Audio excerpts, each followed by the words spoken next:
We're at Jake's Passive House, and we're talking indoor air sealing details. Want to know more? Let's take it away.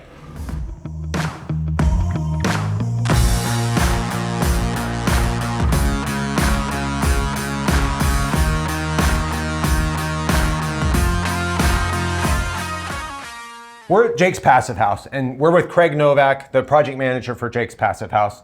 And Craig, this is a unique project. Now, normally what we think about when we talk about air sealing is air sealing the inside of the house from the outside of the house. When we want to protect the house and the house's occupants from all the toxins we have outside the house.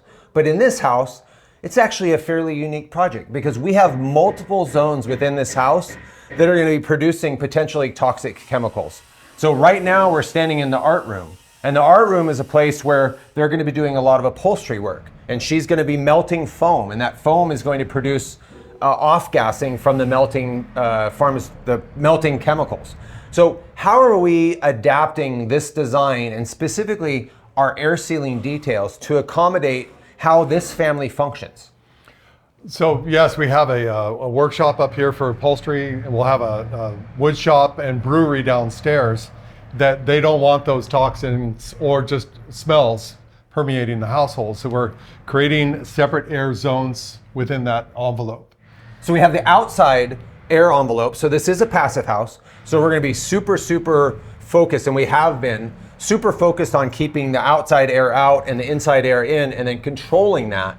But here we're actually have not only air zones within the major air zones, so we have an outside envelope and then we have inside envelopes, so that we're keeping essentially the air in the art room / workshop here separate from the house workshop, or the house area, which is also separate from the downstairs workshop. Absolutely, and we'll have conditioning units that are just specifically for this space, as well as air energy exchange units just for this workshop as well. So we're really building houses within houses, or entire ecosystems and environments within the whole house. Right, independent of everything else that's going on in the rest of the building.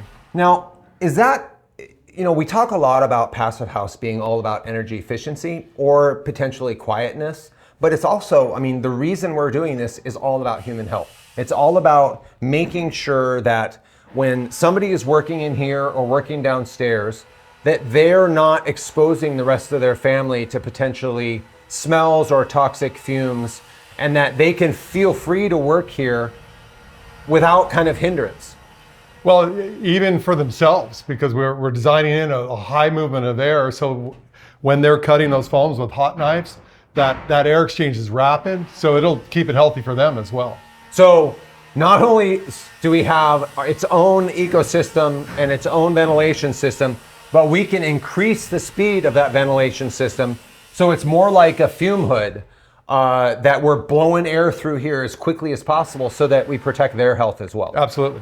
And that's there's even another contained area for painting downstairs. That's a separate booth inside a separate air contained area inside the air contained house. So it's layer upon layer of moving toxins out and away if they are utilizing something that has something unhealthy. And did our clients or our architects ask us for this, or is this something that we kind of came up with based on our understanding of the clients?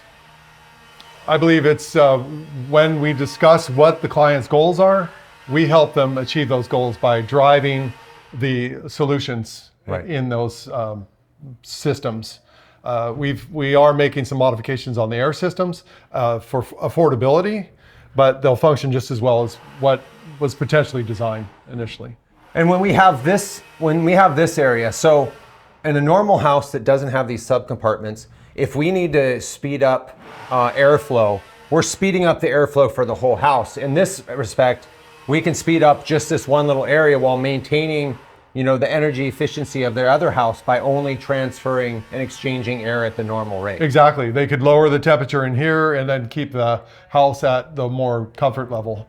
So really it's about energy efficiency, but also air tightness means sound. So we've learned from many of our projects that the more airtight we make a space, the more soundproof it is. So when they're making sound here or in the shop down below, which we'll see in future videos, we're actually separating acoustically as well. Yeah, and as you can tell, we don't have that acoustical separation right now. No doors, no windows, compressors and banging, so Right. we hear everything. Yeah. So if you're interested in learning more about how we protect human health through passive house strategies and air sealing, please hit subscribe as we show you how to build a better way.